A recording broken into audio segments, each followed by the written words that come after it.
17 বছর পর দেশের ইতিহাসে সবচেয়ে সুন্দর নির্বাচন হবে লন্ডনের সংলাপে প্রধান উপদেষ্টা। ঐক্যমত্যের ভিত্তিতে আগামী মাসেই জুলাই সনদ উপস্থাপন। ডক্টর ইউনূস ও তারেক রহমানের বৈঠক ঘিরে নানা জল্পনা কল্পনা। রাজনৈতিক সংকট সমাধানের সম্ভাব্য ভিত্তি। মত বিশ্লেষকদের দেশের জন্য আশাবার্তা বয়ে আনবে বলছেন প্রবাসীরা। যুক্তরাজ্যের সাবেক ভূমিমন্ত্রী সাইফুজ্জামান চৌধুরীর বেশ কিছু সম্পত্তি জব্দ। বাংলাদেশের আবেদনে দেশটির ন্যাশনাল ক্রাইম এজেন্সির পদক্ষেপ।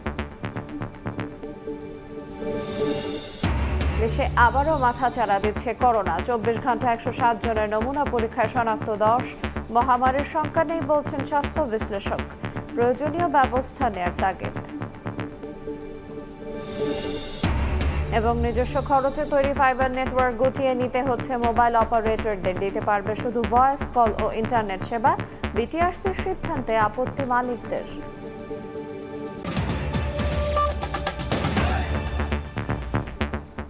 দেখছিলেন শিরোনাম। সকালের সময়ের সঙ্গে আছে আরিন আয়াত। 17 বছর পর দেশের ইতিহাসে সবচেয়ে সুন্দর নির্বাচন হবে। ঐক্যমত্যের ভিত্তিতে আগামী মাসেই জুলাই সনদ উপস্থাপন করা হবে। লন্ডনে চ্যাথম হাউসের সংলাপে এ কথা বলেছেন প্রধান উপদেষ্টা ডক্টর মোহাম্মদ ইউনূস। বিচার কার্যক্রম শেষ না হওয়া পর্যন্ত আওয়ামী লীগের কার্যক্রম নিষিদ্ধ থাকবে বলেও জানান ডক্টর ইউনূস। প্রধান উপদেষ্টা লন্ডন সফরের দ্বিতীয় দিনে যুক্তরাজ্যের প্রভাবশালী নীতি গবেষণা প্রতিষ্ঠান চ্যাথম হাউসের সংলাপে অংশ নেন প্রধান উপদেষ্টা ডক্টর মোহাম্মদ ইউনূস। স্থানীয় সময় সকাল 11টায় শুরু হওয়া সংলাপে উঠে আসে সংস্কার, বিচার, নির্বাচন ও আওয়ামী লীগের কার্যক্রম নিষিদ্ধ প্রসঙ্গ। এপ্রিলে নির্বাচন আয়োজনের ঘোষণা নিয়ে রাজনৈতিক দলগুলোর অসন্তোষের বিষয়ে প্রশ্নের জবাবে প্রধান উপদেষ্টা বলেন, গত 17 বছর ভোটের অধিকার থেকে বঞ্চিত দেশের তরুণরা নির্বাচনের জন্য মুখিয়ে আছে। বলেন, সুষ্ঠু নির্বাচন করতে না পারলে শান্তিপূর্ণভাবে ক্ষমতা হস্তান্তরের সব চেষ্টা ব্যর্থ হয়ে যাবে। ঐকমত্যের ভিত্তিতে জুলাই সনদ আগামী মাসেই উপস্থাপন করা হবে বলেও জানান তিনি। Most beautiful election we ever had in our history, and the time is right.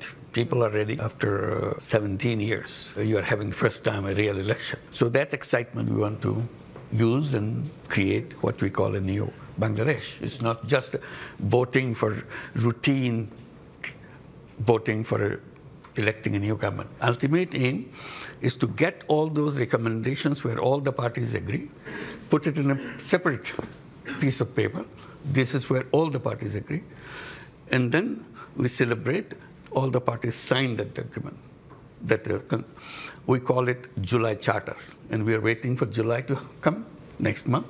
Awami লীগের কার্যক্রম নিষিদ্ধ প্রসঙ্গে প্রশ্নের জবাবে ডক্টর ইউনূস বলেন, এটি বিচার কার্যক্রম শেষ না হওয়া পর্যন্ত বহাল থাকবে। বিচার কার্যক্রম নির্বাচিত সরকারের সময়ও চলতে পারে এমন প্রশ্নের জবাবে প্রধান উপদেষ্টা বলেন, বিচারের দায়িত্ব জনগণই অন্তর্বর্তী সরকারকে দিয়েছে।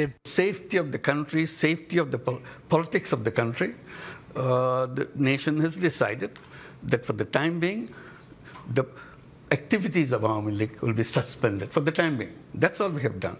Until the trial is over, that's all. We are given this task by the people who invited us to take the responsibility, 3 tasks. Let me ask you about relations with India. ভারতের সঙ্গে সম্পর্ক প্রসঙ্গে বলেন, দেশটির সঙ্গে কোনো সমস্যায় জড়াতে চায় না অন্তর্বর্তী সরকার। তবে ভারতীয় কিছু গণমাধ্যমের মিথ্যা খবরে সুসম্পর্কের প্রক্রিয়া জটিল হয়ে যাচ্ছে। We want to build the best of relationship with India. It's our neighbor. We don't want to have any kind of basic problem with them. But somehow things go wrong every time because of all the fake news is coming from the Indian press. Rohingya জনগোষ্ঠীর ক্ষোভের বিস্ফোরণের আগেই সংকট সমাধানে আন্তর্জাতিক সম্প্রদায়কে এগিয়ে আসার আহ্বান জানান প্রধান উপদেষ্টা। জাতিসংঘ সাধারণ অধিবেশনের সাইডলাইন বৈঠকে এ বিষয়ে আলোচনা হবে বলেও জানান doctor Yunus. When they are going to go back, what is their future? Hasan Wali, সময় সংবাদ। প্রধান উপদেষ্টা ডক্টর মোহাম্মদ ইউনূসের সঙ্গে লন্ডনের সৌজন্য সাক্ষাৎ করেছেন যুক্তরাজ্যের জাতীয় নিরাপত্তা উপদেষ্টা জোনাথন পাওয়েল। বুধবার স্থানীয় সময় সকালে লন্ডনের একটি হোটেলে বৈঠকটি অনুষ্ঠিত হয়। প্রায় আধা ঘণ্টা ব্যাপী চলা এই বৈঠকে আঞ্চলিক ও বৈশ্বিক নিরাপত্তা পরিস্থিতি, দক্ষিণ এশিয়ার ভূ রাজনীতি, জলবায়ু পরিবর্তনের অভিঘাত, দারিদ্র্য বিমোচনের সহযোগিতামূলক পদক্ষেপ নিয়ে আলোচনা হয়। এই সকল বিষয়ে দুই দেশের মধ্যে সহযোগিতা আরও জোরদার করার আলোচনা উঠে আসে বৈঠকে। এ সময় অধ্যাপক ইউনূস বলেন, সমন্বিত প্রচেষ্টার মাধ্যমে দারিদ্র্য ও বৈষম্য মোকাবেলা সম্ভব। পরে এই সংবাদ সম্মেলনে প্রধান উপদেষ্টার প্রেস সচিব জানান, রোহিঙ্গা ইস্যু ও পাচার হওয়া টাকা ফিরিয়ে আনা নিয়ে আলোচনা হয় যুক্তরাজ্যের নিরাপত্তা উপদেষ্টার সঙ্গে। আমাদের রোহিঙ্গা ক্রাইসিস একটা বড় ইস্যু, সেটা নিয়ে আলাপ হয়েছে। বাংলাদেশের ডেমোক্রেটিক ট্রানজিশন নিয়ে আলাপ হয়েছে। আমাদের যে অ্যাসেট রিকভারি, যে জিনিসটা বারবার আমরা বলছি যে এত বিলিয়ন, মানে $234 বিলিয়ন মতো বাইরে চলে গেছে, সেই টাকাটা আমরা কিভাবে রিকভার করব, সেইগুলো বিষয়ে আলাপ আলোচনা হয়েছে। শুক্রবার মুখোমুখি হচ্ছেন অন্তর্বর্তী সরকারের প্রধান উপদেষ্টা ডক্টর মোহাম্মদ ইউনূস ও বিএনপির ভারপ্রাপ্ত চেয়ারম্যান তারেক রহমান। দেশের রাজনৈতিক অস্থিরতা, নির্বাচন ও ক্ষমতা হস্তান্তর নিয়ে চলমান টানাপোড়েনের প্রেক্ষাপটে এই বৈঠক ঘিরে দেশ বিদেশে শুরু হয়েছে নানা আলোচনা ও প্রত্যাশা। লন্ডন থেকে শোয়েব কবিরের রিপোর্টে বিস্তারিত। বাংলাদেশের অন্তর্বর্তী সরকারের প্রধান উপদেষ্টা ডক্টর মোহাম্মদ ইউনূস এবং বিএনপির ভারপ্রাপ্ত চেয়ারম্যান তারেক রহমানের মধ্যে শুক্রবার গুরুত্বপূর্ণ বৈঠক অনুষ্ঠিত হতে যাচ্ছে। সেন্ট্রাল লন্ডনের ডরচেস্টার হোটেলে স্থানীয় সময় সকাল 9টা থেকে 11টা পর্যন্ত এই বৈঠক অনুষ্ঠিত হবে। যুক্তরাজ্যে সফররত অধ্যাপক ইউনূসের সময়সূচিতে এই বৈঠককে গুরুত্বের সঙ্গে দেখা হচ্ছে। দেশের চলমান রাজনৈতিক অস্থিরতা, নির্দলীয় সরকারের দাবি এবং আসন্ন জাতীয় নির্বাচনকে ঘিরে প্রধান দুই পক্ষের এই বৈঠক নিয়ে নানা জল্পনা কল্পনা চলছে। রাজনৈতিক বিশ্লেষকরা বলছেন এটি হতে পারে সংকট সমাধানের ইতিবাচক সম্ভাব্য ভিত্তি। ডক্টর ইউনূস সরকার কিভাবে শান্তিপূর্ণভাবে রোড টু ডেমোক্রেসিতে যেতে পারে, এই বৈঠকে সবগুলো বিষয়ে আলোচনিত হতে পারে। এবং এই বৈঠক আয়োজনের ক্ষেত্রে যেহেতু সাবেক প্রধানমন্ত্রী বেগম খালেদা জিয়ার একটা বড় ধরনের নেপথ্য ভূমিকা আছে বলে ধারণা করা হচ্ছে, সেই কারণেই এই বৈঠকটি সফল হওয়ার সম্ভাবনা বেশি, যদি চ্যালেঞ্জগুলোকে স্পট করে ওয়ার্ক প্ল্যানটি তৈরি করা যায়। সেই বিষয়গুলো 2 ঘন্টার বৈঠক, তো আমরা আশা করছি সেই বিষয়গুলো সবগুলোই সেখানে আলোচিত হবে। ওনার সাথে ডক্টর ইউনূসের মিটিং হওয়া এটা ভালো লক্ষণ। আমি মনে করি সংলাপ, আলাপ আলোচনা চলতে থাকা উচিত। আমরা যদি টেবিলে বসে সমস্যার সমাধান করতে পারি, আমরা কেন রাজপথে আন্দোলন করব? যুক্তরাজ্য বিএনপি নেতারা এরই মধ্যে বৈঠক ঘিরে প্রস্তুতি নিয়েছেন। হোটেলের বাইরে অবস্থান নিয়ে তারা দলীয় সংহতি জানাবেন বলে জানা গেছে।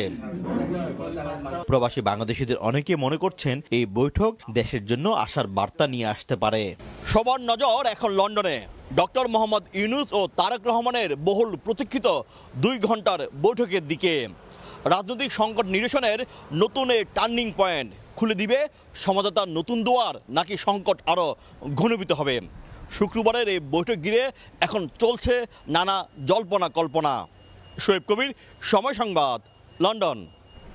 যুক্তরাজ্যের সাবেক ভূমিমন্ত্রী সাইফুজ্জামান চৌধুরীর মালিকানাধীন বেশ কিছু সম্পত্তি জব্দ করেছে দেশটির ন্যাশনাল ক্রাইম এজেন্সি।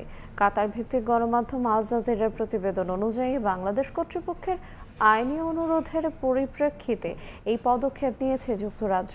মানি লন্ডারিংয়ের অভিযোগে ক্ষমতাচ্যুত প্রধানমন্ত্রী শেখ হাসিনার ঘনিষ্ঠ ও আওয়ামী লীগ নেতা সাইফুজ্জামান চৌধুরীর বিরুদ্ধে এরই মধ্যে তদন্ত শুরু হয়েছে। চলমান তদন্তের অংশ হিসেবে এনসিএ সাইফুজ্জামান চৌধুরীর বেশ কিছু সম্পত্তির বিরুদ্ধে ফ্রিজিং অর্ডার জারি করেছে। সাইফুজ্জামানের বিরুদ্ধে বিপুল অর্থ পাচারের অভিযোগও রয়েছে।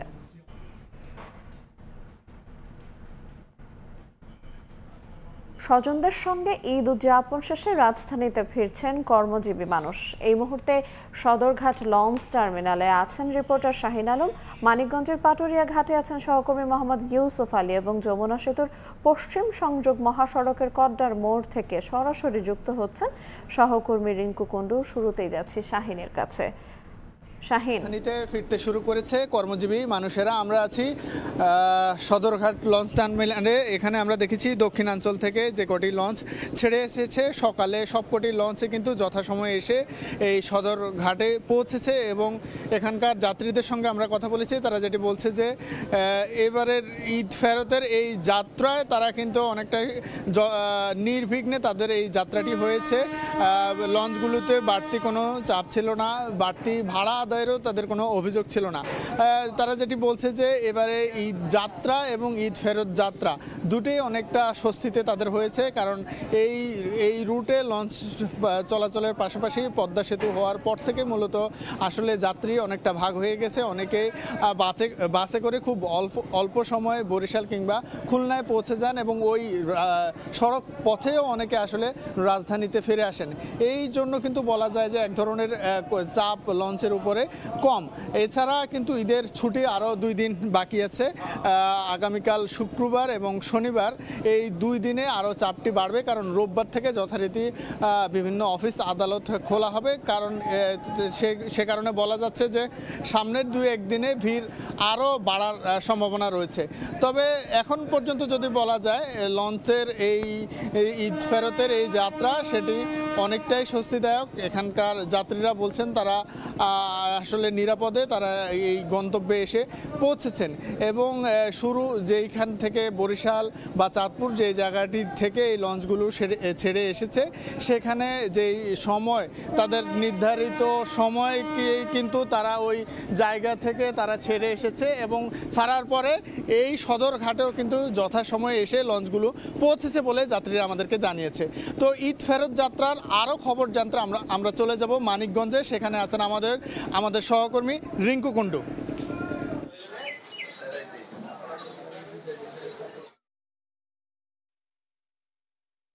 আমরা তো দেখছি যে দীর্ঘ সময় ঈদের খুশি ভাগাভাগি করার জন্য কিন্তু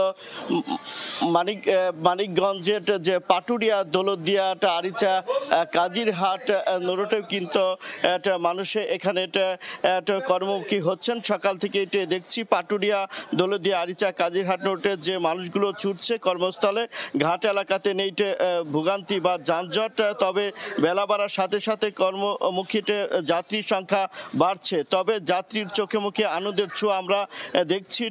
আমরা যাত্রীদের সাথে কথা বলেছি, যাত্রীরা বলছেন সামনে আরো 2-1 দিন ছুটি থাকলেও ভিড়ভাট্টা এড়ানোর জন্য কিন্তু আগে ভাগেই তারা কিন্তু কর্মমুখী হচ্ছেন। যানজট বা ভোগান্তি না থাকায় এখন কিন্তু যাত্রাটা স্বস্তি হচ্ছে। আমরা বিআইডব্লিউটিসি কর্তৃপক্ষের সাথে কথা বলেছি।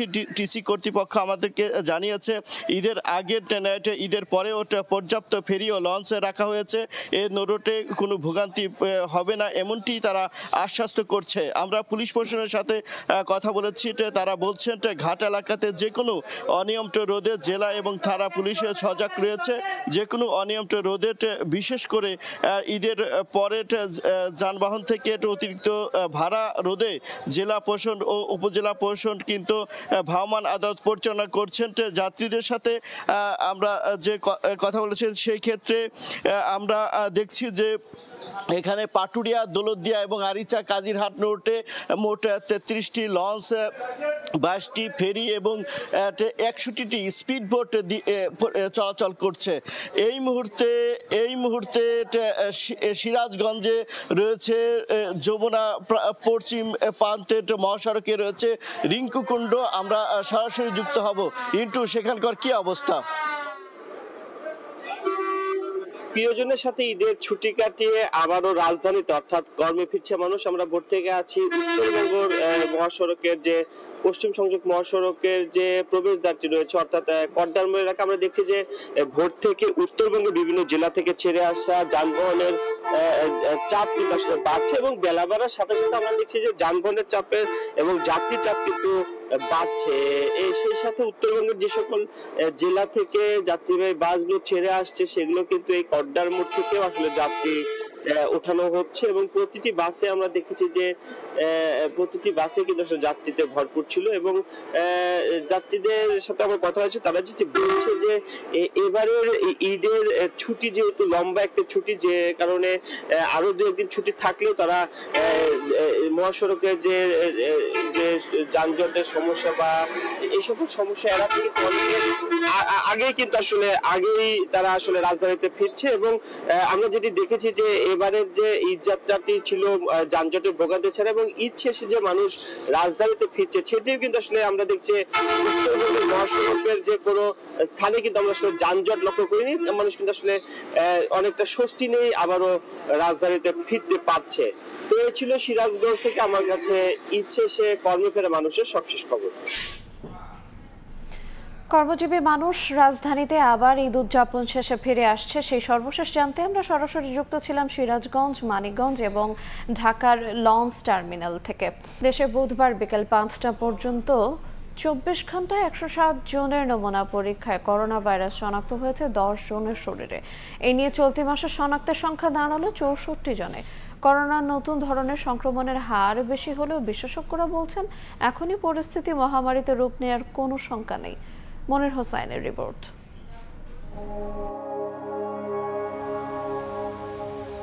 2020 সালের 8 মার্চ প্রথমবারের মতো বাংলাদেশে শনাক্ত হয় করোনা আক্রান্ত রোগী।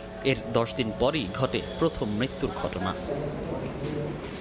সম্প্রতি করোনার নতুন ধরনে আক্রান্ত হওয়ার হার তৈরি করে উদ্বেগ। স্বাস্থ্য অধিদপ্তরের তথ্য অনুযায়ী এ বছরের এপ্রিলে করোনায় আক্রান্ত হন 23 জন, মে মাসে সে সংখ্যা দাঁড়ায় 86 জনে। আর চলতি মাসের প্রথম 11 দিনেই আক্রান্তের সংখ্যা 64, মারা গেছেন 1 জন।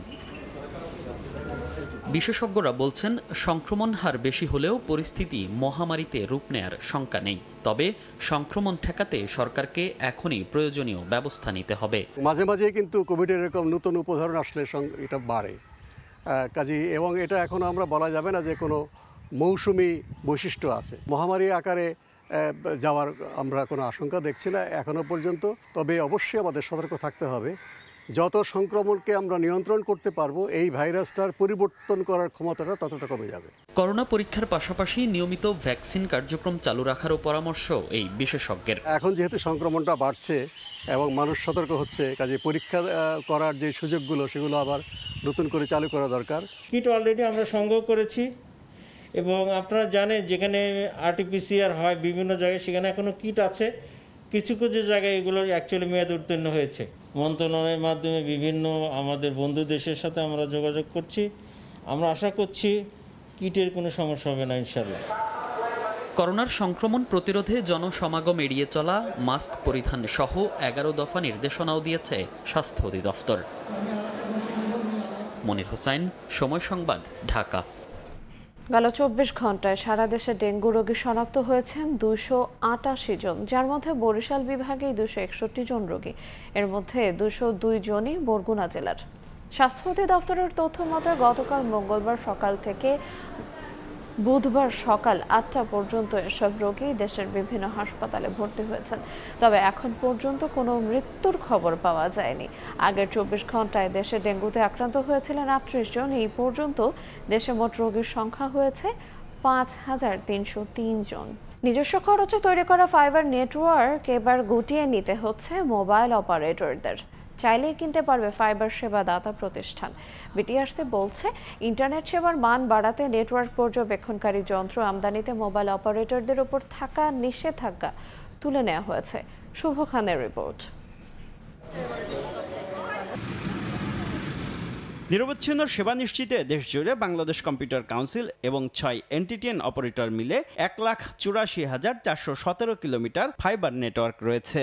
এর বাইরেও মোবাইল অপারেটরদের নিজস্ব নেটওয়ার্ক রয়েছে 8,221 কিলোমিটার। বর্তমানে টেলিযোগাযোগ খাতে সংস্কারের উদ্যোগ নিয়েছে সরকার। বিটিআরসির খসড়া আইনে মোবাইল অপারেটরদের শুধু ভয়েস কল ও ইন্টারনেট সেবা দিতে পারবে, আর ব্যান্ডউইথ সঞ্চালনে ফাইবার সেবা দিবে লাইসেন্সধারী এনটিটিএন কোম্পানি। এসব কোম্পানি থেকে ডার্ক ফাইবার ভাড়া নেবে মোবাইল অপারেটররা। তাই তাদের কাছে ফাইবার নেটওয়ার্ক থাকার প্রয়োজন নেই বলে মনে করছে বিটিআরসি। রাফলি আমরা 1-1.5 বছর সময় তাদেরকে দিব। এর মাঝখানে তাদের যে ট্রান্সমিশন নেটওয়ার্ক আছে, এই ট্রান্সমিশন নেটওয়ার্ককে তারা ডিসপোজ অফ করবে। অ্যান্ড দেয়ার আফটার মোবাইল অপারেটররা কোনো ট্রান্সমিশন নেটওয়ার্ক ওন করবে না। ট্রান্সমিশন নেটওয়ার্ক দেবে হচ্ছে এনটিটিএন। নিয়ন্ত্রক সংস্থার এই সিদ্ধান্তকে স্বাগত জানিয়েছে সামিট এবং ফাইবার অ্যাট হোম। মোবাইল অপারেটররা চাইলে নেটওয়ার্ক অধিগ্রহণে প্রস্তুত রয়েছে ফাইবার অ্যাট হোম। আমি ইনফ্রাস্ট্রাকচার গাইডলাইন অনুসারে যে তাদের লিজ ফাইবার বা যে কোনো জিনিস এনটিটিএন দিতে পারে, সেটা গাইডলাইনে 4.8-এ 4.B-তে বলাই আছে। মোবাইল অপারেটররা বলছে বেসরকারি বিদেশি বিনিয়োগ সুরক্ষা ও উৎসাহিতকরণ আইন 1980 এর বিভিন্ন ধারা বলে বিনিয়োগকৃত অবকাঠামো বাজেয়াপ্ত বা গুটিয়ে নেয়ার সুযোগ নেই। এই আইনে বেসরকারি বিদেশি বিনিয়োগের প্রতি ন্যায্য ও ন্যায়সঙ্গত আচরণের এবং এর পূর্ণ সুরক্ষা নিরাপত্তার নিশ্চয়তা দিতে বলা হয়েছে। আইনগত কিছু জটিলতাও আছে ফরেন ইনভেস্টরদের ক্ষেত্রে, সেটা কিভাবে ইম্প্যাক্টেড হবে এটাও একটু দেখার বিষয় আছে। তারপরে আমরা মনে করি যে এরকম একটা রেজিম হওয়া উচিত, আমরা নিজেরাও পারবো, অন্যদের থেকে নিতে পারবো। বর্তমানে 18 কোটির বেশি গ্রাহককে সেবা দিচ্ছে 4 মোবাইল অপারেটর। শুভ খান, সময় সংবাদ, ঢাকা। কক্সবাজার সমুদ্র সৈকতে গোসল করতে নেমে বারবারই ঘটছে দুর্ঘটনা। অনেক সময় মৃত্যুও ঘটছে পর্যটকদের। গেল 10 বছরের সমুদ্রে গোসলে নেমে মৃত্যু হয়েছে 60 জনের। তারপরও সমুদ্র স্নানে পর্যটকদের নিরাপত্তায় নেই পর্যাপ্ত লাইফগার্ড কর্মী ও উদ্ধার সরঞ্জাম। প্রচার প্রচারণা না থাকায় অনেকেই জানেন না সমুদ্র স্নানে লাল হলুদ পতাকার নির্দেশনা। মোহাম্মদ ফরাজের ক্যামেরায় বিস্তারিত জানাচ্ছেন সুজাউদ্দিন রুবেল। কক্সবাজার সমুদ্র সৈকত ঈদের টানা ছুটিতে ভ্রমণে এসে সমুদ্র স্নান করছেন লাখো পর্যটক, কিন্তু তাদের নিরাপত্তায় এই পয়েন্টে নিয়োজিত রয়েছে মাত্র 4 জন লাইফগার্ড কর্মী। তাদের কাছে নেই পর্যাপ্ত উদ্ধার সরঞ্জাম। 20 থেকে 30 হাজার মানুষ যদি পানিতেই থাকে, 10 থেকে 20 জন লাইফগার্ড তো শুধু এখানে সুগন্ধা পয়েন্টের জন্যই লাগে। আমাদের পক্ষে যতটুকু সম্ভব আমরা অতটুকু কভার দেওয়ার চেষ্টা করতেছি। 100 থেকে 150 লাইফগার্ড, একদম প্রশিক্ষিত লাইফগার্ড থাকা দরকার এবং অন্তত 5টি থেকে 10টি পয়েন্টে। কক্সবাজার সমুদ্র সৈকতে 3টি পয়েন্টে রয়েছে 3টি লাইফগার্ড টাওয়ার, যেখানে প্রতিটি পয়েন্টে নিয়োজিত মাত্র 4 জন করে লাইফগার্ড কর্মী। আমরা সঠিকটা জানি না, যার কারণে আমরা নেমে যাই গোসল করতে। মাইকিং এর মাধ্যমে বা ব্যানার ফেস্টুনের মাধ্যমে জানিয়ে দেওয়া হতো সমুদ্রের যে বিপদ আপদের বিষয়গুলো, আমাদের জন্য একটু সুবিধা হতো। ব্যবসায়ীদের দাবি, পর্যটকদের সমুদ্র স্নানের নিরাপত্তায় অবশ্যই প্রশাসনকে কার্যকর উদ্যোগ নিতে হবে। রাজনৈতিক বলয় মুক্ত আছে, আমরা আশা করতেছি যে অন্তত পক্ষে তারা হলো যে লাইফগার্ড প্রয়োজন সরকারিভাবে নিয়োগ দেবে বলে আমাদের জোর দাবি আছে। শুধু কক্সবাজার সমুদ্র সৈকত নয়, দরিয়ানগর, হিমছড়ি, ইনানি, পাতুয়ারটেক ও টেকনাফ সৈকতেও লাইফগার্ড সেবা প্রয়োজন বলছেন পর্যটন সংশ্লিষ্টরা। সুজাউদ্দিন রুবেল, সময় সংবাদ, কক্সবাজার। সকালের সময় শীর্ষ সংবাদগুলো জানিয়ে দেব আর একবার। 17 বছর পর দেশের ইতিহাসে সবচেয়ে সুন্দর নির্বাচন হবে, লন্ডনের সংলাপে প্রধান উপদেষ্টা। ঐকমত্যের ভিত্তিতে আগামী মাসেই জুলাই সনদ উপস্থাপন। ডক্টর ইউনূস ও তারেক রহমানের বৈঠক ঘিরে নানা জল্পনা কল্পনা। রাজনৈতিক সংকট সমাধানের সম্ভাব্য ভিত্তি মত বিশ্লেষকদের। দেশের জন্য আশার বার্তা বয়ে আনবে বলছেন প্রবাসীরা। এবং যুক্তরাজ্যের সাবেক ভূমিমন্ত্রী সাইফুজ্জামান চৌধুরীর বেশ কিছু সম্পত্তি জব্দ। বাংলাদেশের আবেদনে দেশটির ন্যাশনাল ক্রাইম এজেন্সির পদক্ষেপ।